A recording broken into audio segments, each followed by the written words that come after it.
അപ്പൊ ഇരുളിന്റെ മറവിൽ പോയിട്ട് എല്ലാരെയും കൊല്ലണം, കൊന്നിട്ട് പിന്നെ പിറ്റേന്ന് പറയണം ഞങ്ങൾക്കിതൊന്നും അറിയില്ലേ എന്ന് പറയും ചെയ്യണം. ഇങ്ങനെയായിരുന്നു അവരുടെ തീരുമാനം. ആ തീരുമാനം എടുത്ത് അവരത് നടപ്പിലാക്കാൻ നിൽക്കുമ്പോഴേക്കാണ് കടുത്ത ശിക്ഷ വരുന്നത്. അതാണ് ഇനി നമുക്കിപ്പോൾ ഇന്ന് ഓതിയ ആയത്തുകളിൽ അല്ലാഹു തആല പറയുന്നത്. വകാന ഫിൽ മദീനതി, മദീനയിൽ ഉണ്ടായിരുന്നു. ഇത് ഏത് മദീനയാ?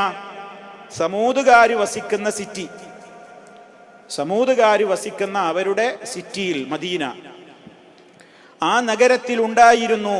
വകാന ഫിൽ മദീന, ആ സിറ്റിയിൽ ഉണ്ടായിരുന്നു തിസ്അതു റഹ്തിൻ, ഒരു 9 അംഗ ഗുണ്ടാ സംഘം. തിസ്അതു റഹ്തിൻ, 9 അംഗ സംഘം അവിടെ ഉണ്ടായിരുന്നു. റഹ്ത്ത് എന്ന് പറഞ്ഞാൽ സംഘം, തിസ്അത്ത് 9, ഒരു 9 അംഗ സംഘം ആ നാട്ടിലുണ്ടായിരുന്നു. ഏത് ഗുണ്ടാ പ്രവർത്തനം അവരാണ് നടത്തുക, അവരാണ് നേതാക്കന്മാര്. എന്തായിരുന്നു അവരുടെ സ്വഭാവം? യുഫ്സിദൂന ഫിൽ അർദി, ഭൂമിയിൽ അവർ കുഴപ്പമാണ് ചെയ്തിരുന്നത്. യുഫ്സിദൂന, അവർ ഫസാദ് ഉണ്ടാക്കിയിരുന്നു, കുഴപ്പമുണ്ടാക്കിയിരുന്നു. ഫിൽ അർദി, ഭൂമിയിൽ. അവർ ചെയ്ത ഏറ്റവും വലിയ ഫസാദ് ശിർക്ക് തന്നെയാണ്. ശിർക്കും പിന്നെ എല്ലാ തോന്നിവാസങ്ങളും അവരുടെ പക്കലുണ്ടായിരുന്നു. അങ്ങനെയുള്ള ഫസാദ് ചെയ്തിരുന്ന ജനങ്ങളായിരുന്നു അവർ. വലാ യുസ്ലിഹൂൻ, ഒരു നല്ല കാര്യവും അവർ ചെയ്തിരുന്നുമില്ല, ഒരു നല്ല കാര്യവും അവർ ചെയ്തിരുന്നുമില്ല. ഈ 9 അംഗ തെമ്മാടി സംഘം നാടൊട്ടാകെ കുഴപ്പമുണ്ടാക്കി നടന്നിരുന്നവരാണ്. ഒരു നന്മയും അവർ ചെയ്യാൻ കൂട്ടാക്കിയതുമില്ല. അങ്ങനെയുണ്ടായിരുന്ന ആളുകൾ. എന്നിട്ട് ആളുകൾ എന്ത് ചെയ്തു എന്നറിയോ? ഖാലു, അവർ പറഞ്ഞു, അവർ പരസ്പരം പറഞ്ഞു. എന്താ അവർ പരസ്പരം പറഞ്ഞത്? തഖാസമൂ, നിങ്ങളൊക്കെ സത്യം ചെയ്യുവീൻ. തഖാസമൂ യഹ്ലിഫൂ, നിങ്ങളൊക്കെ സത്യം ചെയ്യുവീൻ എന്ന് പറഞ്ഞു. തഖാസമ, സത്യം ചെയ്തു. തഖാസമൂ, ഇവരുടെ കൽപ്പന, നിങ്ങളൊക്കെ സത്യം ചെയ്യുവീൻ. ബില്ലാഹി, കണ്ടോ, അള്ളാഹുവിൽ സത്യം ചെയ്യുവീൻ. ഏത് കാലഘട്ടത്തിലെ ജനതയും അള്ളാഹ് എന്ന ശക്തിയെ അംഗീകരിച്ചിട്ടുണ്ട്. ഇവരൊക്കെ മുശ്രിക്കുകളാണ്. പക്ഷെ ഇവർക്കൊക്കെ അള്ളാഹ് എന്നുള്ളൊരു ശക്തിയിൽ അവരൊക്കെ എന്ത് ചെയ്തിട്ടുണ്ട്? വിശ്വസിച്ചിട്ടുണ്ട്. അത് ഏത് കാലത്തും ഉണ്ട്. പ്രപഞ്ചത്തിന്റെ സൃഷ്ടാവ്, അവരെ സൃഷ്ടാവ്, ജീവിപ്പിക്കുന്നവൻ, മരിപ്പിക്കുന്നവൻ, മുദബ്ബിർ, ഒക്കെ അവർ അള്ളാഹ് അംഗീകരിച്ചു. അത് അറേബ്യൻ മുശ്രിക്കുകളും അങ്ങനെ തന്നെയാണ്. പക്ഷെ അതുകൊണ്ട് അവർ തൗഹീദിൽ വന്നിട്ടില്ല. എന്താ കാരണം? പ്രാർത്ഥനയും നേർച്ചയും വഴിപാടും മറ്റുള്ള ഇബാദത്തിന്റെ പല അംശങ്ങളും അവർ അള്ളാഹു അല്ലാത്തവർക്കാണ് സമർപ്പിച്ചത്. അതുകൊണ്ട് അവർ അള്ളാഹുവിൽ ശിർക്ക് ചെയ്തു. അതുകൊണ്ട് അവർ മുശ്രിക്കുകളായി. അതെന്തിനാ നമ്മൾ ഇടയ്ക്കിടയ്ക്ക് പറയുന്നത്?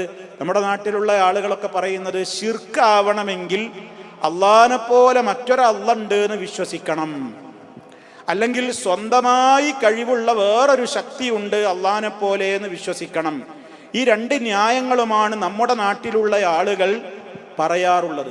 ശിർക്ക് വരണമെങ്കിൽ മൊഹീദ്ദീൻ ശൈഖയെ രക്ഷിക്കണേ, ബദരീങ്ങളെ കാക്കണേ, CM മടവൂരെ രക്ഷിക്കണേ എന്നൊക്കെ പറയുമ്പോൾ അത് ശിർക്കാണ് ജനങ്ങളെ എന്ന് പറയുമ്പോൾ അവർ നമ്മോട് പറയുന്ന മറുപടിയാണത്. പെട്ടെന്ന് മനസ്സിലാകാനാണ് ഞാൻ പറയുന്നത്. അവർ നമ്മോട് പറയുന്ന മറുപടി, ശിർക്കാവണമെന്നുണ്ടെങ്കിൽ CM മടവൂര അള്ളാഹ് എന്ന് വിശ്വസിക്കണം, അള്ളാഹിനെ പോലെ സ്വന്തം കഴിവുണ്ട് എന്ന് വിശ്വസിക്കണം. ഞങ്ങളെ ഔലിയാക്കന്മാരെയൊക്കെ വിളിച്ച് തേടുന്നത് അവർക്കൊക്കെ അള്ളാഹ് കൊടുത്ത കഴിവുണ്ട് എന്ന് വിശ്വസിച്ചുകൊണ്ടാണ് എന്നാണ് ഇവർ ന്യായം പറയാ. അങ്ങനെയാണെങ്കിൽ ലോകത്ത് ഒരു മുശ്രിക്കും ഉണ്ടാവില്ല. കാരണം ഏത് കാലഘട്ടത്തിലെ മുശ്രിക്കും അള്ളാഹിനെ അംഗീകരിച്ചോനാ. അള്ളയാണ് പടച്ചത്, അള്ളാഹ്ക്കാണ് എല്ലാത്തിനും കഴിയുക. പിന്നെ അവരുടെ കീഴിലുള്ള ആളുകൾക്കൊക്കെ ആര് കൊടുത്ത കഴിവാണ് എന്നാണ് അവരും വിശ്വസിച്ചിരുന്നത്. അള്ളാഹ് കൊടുത്ത കഴിവാണ്. അതിനുള്ള തെളിവാണ് അവർ ഹജ്ജും ഉംറയൊക്കെ നിർവഹിച്ചിരുന്നപ്പോൾ ചൊല്ലിയിരുന്ന തെൽബിയത്ത്. നമ്മൾ ചൊല്ലുന്ന തെൽബിയത്ത് എന്താ? ലോക മുസ്ലിമീങ്ങൾ ലബ്ബൈക് അല്ലാഹുമ്മ ലബ്ബൈക് ലബ്ബൈക ലാ ശരീക ലക ലബ്ബൈക് ഇന്നൽ ഹംദ വന്നിഅമത ലക വൽ മുൽക് ലാ ശരീക ലക. അല്ലാഹുവേ, നിനക്ക് യാതൊരു പങ്കാളിയുമില്ല എന്നാണ് അതിലെ ആശയം. എന്നാൽ മുശ്രിക്കുകളുടെയും തെൽബിയത്തിന്റെ തുടക്കം ഇങ്ങനെ തന്നെയായിരുന്നു. ലബ്ബൈക് അല്ലാഹുമ്മ ലബ്ബൈക് ലബ്ബൈക ലാ ശരീക ലക. അതുവരെ നമ്മുടെ തെൽബിയത്തിനോട് 100% യോജിച്ചു വന്നു. അടുത്ത വാചകം വളരെ അപകടം പറഞ്ഞു. ഇല്ലാ ശരീകൻ ഹുവ ലക തംലികുഹു വമാ മലക. ഒരു പങ്കാളി നിനക്കുണ്ട്. കണ്ടോ, നമ്മൾ പറഞ്ഞു ഒരു പങ്കാളി ഇല്ല എന്നാണ്. ഒരു പങ്കാളി നിനക്കുണ്ട്. അതെങ്ങനത്തെ പങ്കാളിയാ?